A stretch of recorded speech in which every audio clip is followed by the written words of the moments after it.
But speaking of Chairman Dan, in leaked ministerial correspondence obtained by the Herald Sun, the Premier has instructed his ministers to cut back on overseas trips and requested they go to Asia and other, quote, more exotic places.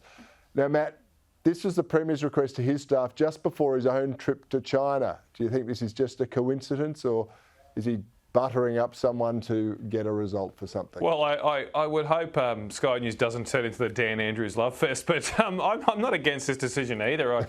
I think we should have our ministers spend more time in our region, in Asia. I've noticed myself in government there probably is a preference from some to visit perhaps the more visited tourist destinations of London and Paris and other Washington DC and other places, and that's all well and good. But really, our future as a country is going to be decided here in this region.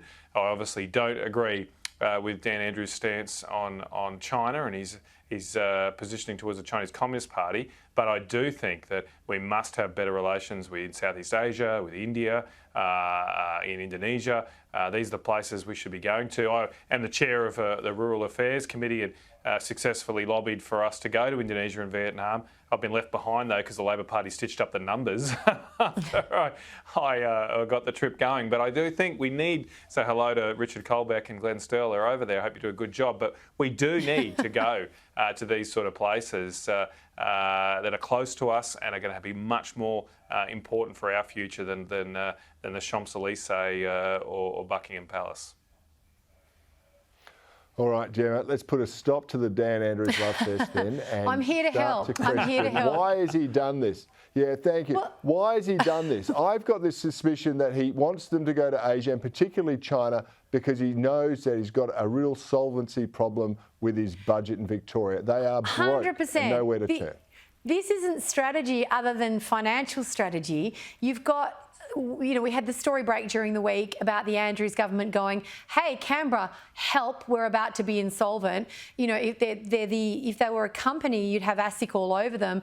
This isn't about anything other than the Andrews government facing the chicken coming home to roost. We know, for example, just one example, and there are so many of them, that, when the Labor government came in, the public sector wages bill, I think, was around $15 billion, give or take. It's now double that. It's $34 billion. $1 million rather. That's a fundamental metric that we can judge them on. We know that then in the last month or so, the Andrews government finally came out and said, we might have to rationalise some of the public sector workforce. We're looking at cutting public sector workforce and, shock horror, bringing in targets around productivity. I mean, things must really be bad for the Andrews administration, the Andrews regime, if they're talking to the public sector about productivity and actually delivering productivity.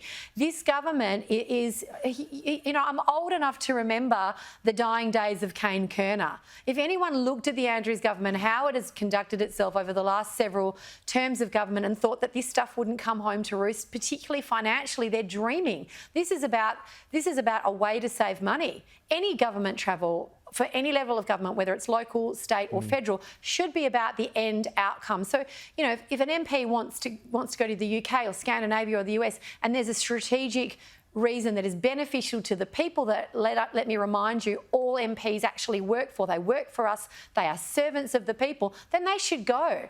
But if it's just travel for the sake of travel, stay home, do your job, serve your community, end of story. Yeah, there's a lot of fat in that Victorian budget that needs to be trimmed.